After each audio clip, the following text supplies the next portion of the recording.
Assalamualaikum warahmatullahi wabarakatuh. Bertemu lagi di channel ini ya. Hari ini kita akan membahas tentang fungsi atau pemetaan. Di pertemuan sebelumnya kalian sudah mempelajari tentang relasi antar dua himpunan ya. Mari kita lihat kembali tentang relasi tersebut. Di sini ada sebuah diagram panah yang menyatakan relasi dari himpunan A ke himpunan B. Relasinya yaitu lebih dari. Nah, satu pada himpunan A tidak dipasangkan atau tidak mempunyai pasangan, karena satu tidak lebih dari satu ataupun yang lainnya. Sedangkan 2 pada himpunan A dipasangkan ke 1 pada himpunan B, karena 2 itu lebih dari 1 ya, dan seterusnya. Inilah salah satu contoh relasi yang sudah kalian pelajari di pertemuan sebelumnya. Nah, sekarang kalian sudah ingat kembali tentang relasi antar dua himpunan ya. Lalu apa kaitannya fungsi dengan relasi dan apa perbedaannya? Sebelum kita mempelajari lebih lanjut tentang fungsi, mari kita jalan-jalan dulu ya.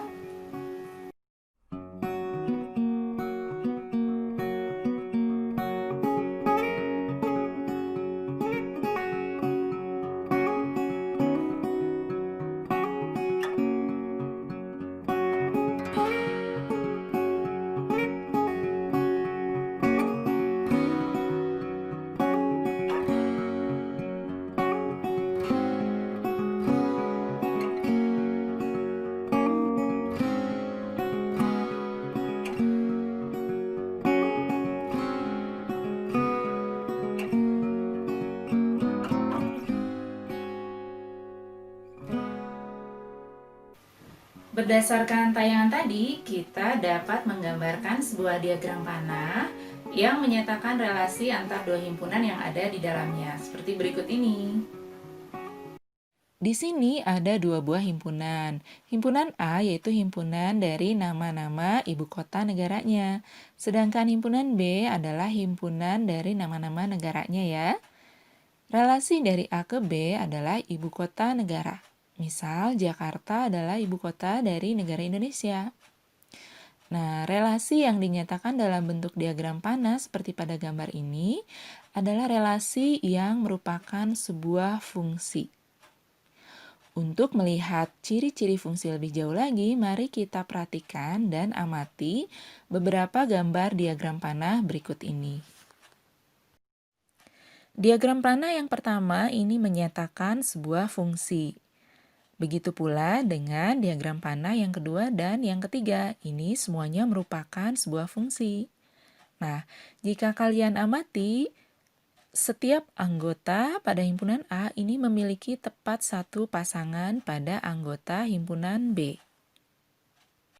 Berikut ini ada dua buah diagram panah yang bukan merupakan fungsi. Nah, apa bedanya dengan yang tadi? Coba kita perhatikan.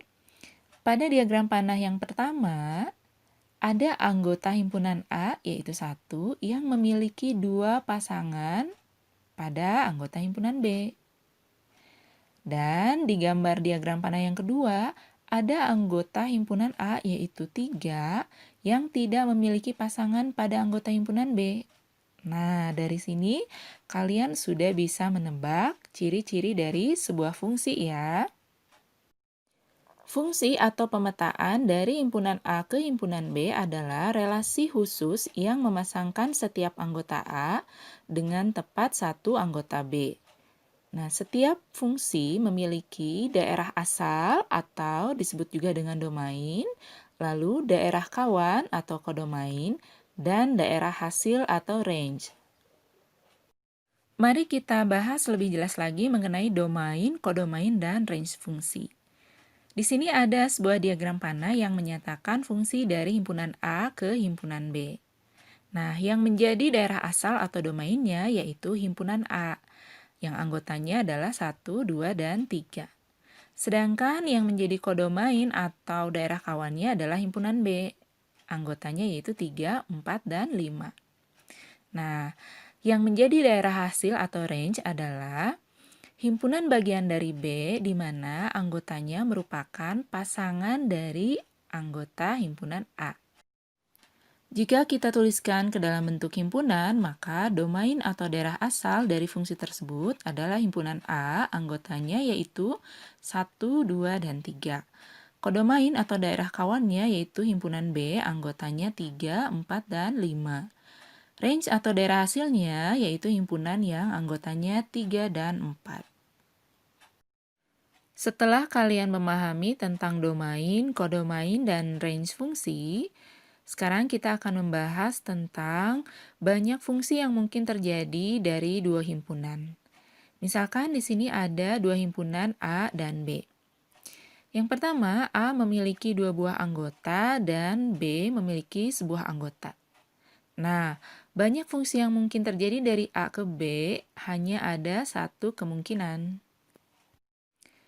Jika A memiliki sebuah anggota, sedangkan B memiliki dua buah anggota, maka banyak fungsi yang mungkin terjadi dari himpunan A ke himpunan B ada dua kemungkinan seperti ini. Jika banyak anggota himpunan A ada 3 buah, sedangkan banyak anggota himpunan B ada 2 buah, maka berapa banyak fungsi yang mungkin terjadi dari A ke B? Nah, ternyata fungsi yang mungkin terjadi dari A ke B ada 8 kemungkinan. Sekarang kita memiliki himpunan A yang anggotanya ada 2 buah dan himpunan B anggotanya ada 3 buah. Nah, banyak fungsi yang mungkin terjadi dari himpunan A ke himpunan B seluruhnya ada 9 buah. Sekarang kita susun data tadi ke dalam bentuk tabel agar terlihat lebih jelas ya. Nah, ternyata banyak fungsi dari himpunan A ke himpunan B di sini terlihat membentuk suatu pola tertentu. Polanya yaitu NB pangkat NA, di mana NB itu adalah banyak anggota himpunan B dan NA adalah banyak anggota himpunan A. Kita lihat contoh berikut ini. Diketahui A adalah himpunan bilangan asli yang kurang dari 6. Dan B adalah himpunan dari X, di mana X-nya lebih dari 0 dan X kurang dari 5. X adalah anggota bilangan genap. Tentukanlah banyak fungsi dari himpunan A ke himpunan B dan sebaliknya. Nah, sebelum kita menentukan banyak fungsi, kita perlu mengetahui dulu banyak anggota dari masing-masing himpunan. Dan karena himpunan A dan B masih dinyatakan dalam bentuk notasi himpunan, kita terlebih dahulu harus mendaftar anggotanya masing-masing. A anggotanya yaitu 1, 2, 3, 4, dan 5. Banyak anggota dari himpunan A adalah 5 buah. B anggotanya yaitu 2 dan 4. Banyak anggota dari himpunan B yaitu sebanyak 2 buah. Banyak fungsi dari A ke B diperoleh dengan cara NB pangkat NA. NB-nya 2, lalu NA-nya 5. Sehingga 2 pangkat 5 hasilnya sama dengan 32. Sebaliknya, banyak fungsi dari B ke A diperoleh dengan cara NA pangkat NB. NA-nya 5, NB-nya 2, sehingga 5 pangkat 2 hasilnya sama dengan 25. Untuk pertemuan kali ini kita cukupkan sekian ya. Di pertemuan berikutnya kita akan membahas tentang notasi fungsi, rumus fungsi, dan nilai fungsi. Sampai bertemu lagi di pertemuan berikutnya ya. Wassalamualaikum warahmatullahi wabarakatuh.